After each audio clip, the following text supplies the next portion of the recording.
కాంగ్రెస్ ప్రభుత్వం వచ్చినాక ఒక్క ఇల్లన్న ఈ 2 ఏళ్లలో కట్టినరా? ఒక్క ఇల్లు కట్టినరా? ఇందిరమ్మ రాజ్యం అంటే ఇండ్లు కూలగొట్టుడే ఇందిరమ్మ రాజ్యమా? హైడ్రా పేరు మీద ఇవాళ మీ బస్తీలకు బుల్డోజర్ పంపుతున్నాడు రేవంత్ రెడ్డి.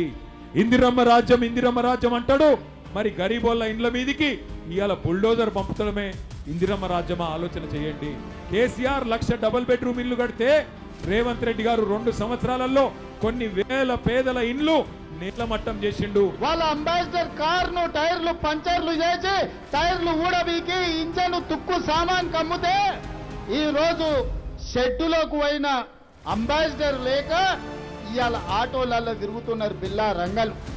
నేను అడగదలుచుకున్నా, 10 ఏళ్ళు ముఖ్యమంత్రిగా ఉన్నది మీ నాయననే కదా, 10 ఏళ్ళు మున్సిపల్ మంత్రిగా ఉన్నది నువ్వే కదా, 3 సార్లు జూబ్లీ హిల్స్ నుంచి ఎమ్మెల్యేగా నెగ్గింది నీ పార్టీ కదా, 10 ఏళ్ళు నువ్వు నీ అయ్యా ఈ జూబ్లీ హిల్స్ కు చేసిన అన్యాయం కాదా అని నేను అడుగుతున్న ఈ సందర్భంగా.